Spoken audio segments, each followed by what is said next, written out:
after the fourth quarter from a few nights ago. What did you like about the fourth quarter execution stretch tonight? Well, on both sides of the floor, it was much better. We certainly had some good activity defensively. Some timely stops, to give us that lead, and then, very intentional, going down the stretch. Jimmy obviously made some big buckets down the stretch, but I thought the spacing, the execution, what we were trying to get accomplished to get him, in his strength zone, I thought was pretty intentional on the players' part. And Bam was really good as well. Tyler, those three guys were making a lot of plays for us, and there was just a lot more purpose, to what we were doing. You've talked a lot about how going through a start like this develops grit and all those things. A game like tonight where your starting point guard and your backup point guard are both not there, you don't turn the ball over hardly at all, and you never seem to lose any. There was never any sense of rattle in a game that was like one or two possessions pretty much the entire way. Yeah, I would say for the most part, that's who we've been all year. Now, our record, obviously you are what your record is, but we've developed that kind of grit. We didn't show it certainly in the Detroit game when they knocked down some shots. But I thought, both teams were going back and forth pretty much the whole game. And I thought our approach from the very beginning, we just knew that this was going to have to take the full 48 minutes, if not more.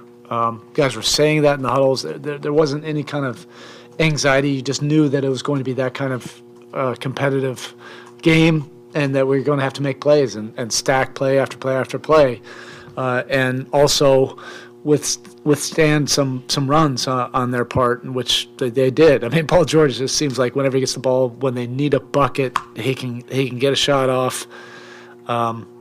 He's just one of those guys that you're just not really sure what you can do to scheme against. He's can do it at all three levels. He's clever. He knows how to draw fouls as well.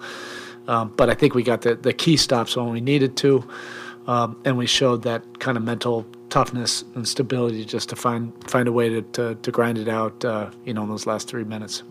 Coach Charles Barkley said yesterday that the Heat should break up the team and start over. You obviously haven't paid attention to my stuff. Who cares? Bam's been seeing a lot of doubles in that mid-post area over the last few games. It seemed like tonight he had a good amount of counters for it in different ways. Just what have you seen, I guess? Yeah, I think it's similar to what Tyler has been doing and his evolution, that teams are trying to scheme against him. And I've made that point to Tyler that you can't predetermine. You have to go into it understanding, that each team may have a different scheme, but it is going to be consistent that they're going to try to take you out of your comfort zones. Well, now we're seeing the similar thing with Bam. When he's operated in the middle of the paint for so many games, and he's been so efficient, with his shooting, attacking, getting to the free throw line in his sweet spots. Of course, teams now are going to bring a second defender, and that'll be part of his evolution now. And he already is a great passer, so that should help us once he starts to get comfortable. That right now what we're seeing is it's after he makes the move. That's when the second defender is coming. It's not initially on the catch.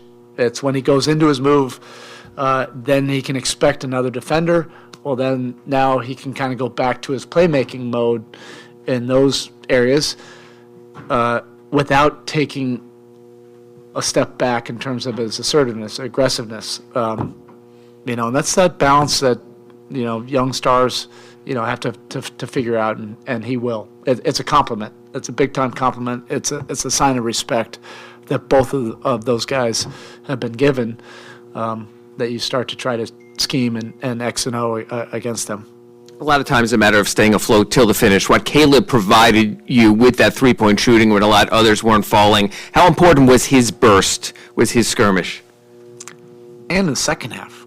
Caleb is a really good basketball player. I think that's the most important thing. The guy impacts winning. If anybody's paying attention, down the stretch, he was the one, the point of the attack against Paul George. He just makes a lot of plays defensively. He's rock solid. And he's an offensive talent. He does a lot of different things for us. He can score. That's what he was before he got to us in college. But he's also really learned how to space the floor for us, get us to secondary triggers, and also be a ball mover. He's really grown in all of these different areas. But that just, speaks to him becoming, a complete basketball player who's impacting winning and impacting in his minutes. And just curious, you had 2 timeouts left. You're losing the ball out of midcourt. Why not call time? I blew it. I was, I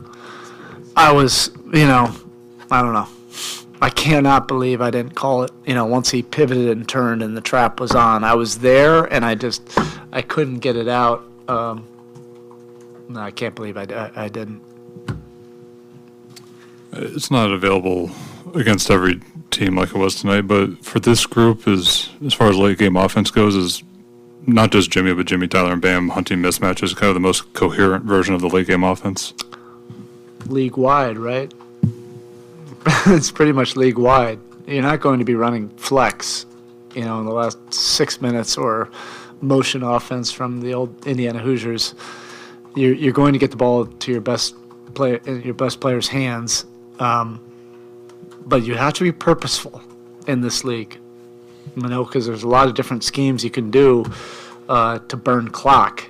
Defensively, you don't want to be caught, in the last 5 seconds with a home run play. So your purpose has to be great. Everybody has to be on the same page, and then your spacing is so critical. Out of whatever action you're trying to get to at the end.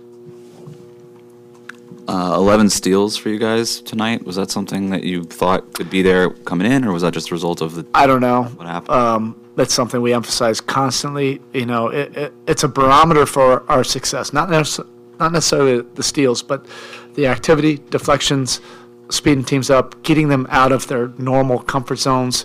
We're at our best defensively when we're active, disruptive, and it takes a commitment to that energy and activity. That's the blueprint for our success defensively. We're not confused about it, and it takes great discipline to be able to do that consistently over and over and over, particularly if you know that that's your roadmap to success on that side of the floor. Given that she's about to land in San Antonio, Yeah, I wanted to I'm ask glad what you you asked. thought, Yeah. just how you processed the news and your reaction to it all. It was something we talked about as a team today. First of all, just from a perspective standpoint, that we're all aware of it, and it was a moment of celebration. And it's a great point of perspective for all of us. When she comes back and Brittney puts her feet in this country again, that's an amazing perspective. That then everything is great, And I think we've all had these moments in the last few months where you're trying to process it and then put yourself in her shoes and understand how horrifying, that experience was, for her. That's just that's incredible. That this is happening, and that she'll be able to go back home and resume her life. That should be celebrated. Thanks. Okay, thank you. So when I'm screaming to you guys from the middle level, you couldn't hear me. I'm telling you, Chris Quinn. Recording stopped. He was doing it with a mega.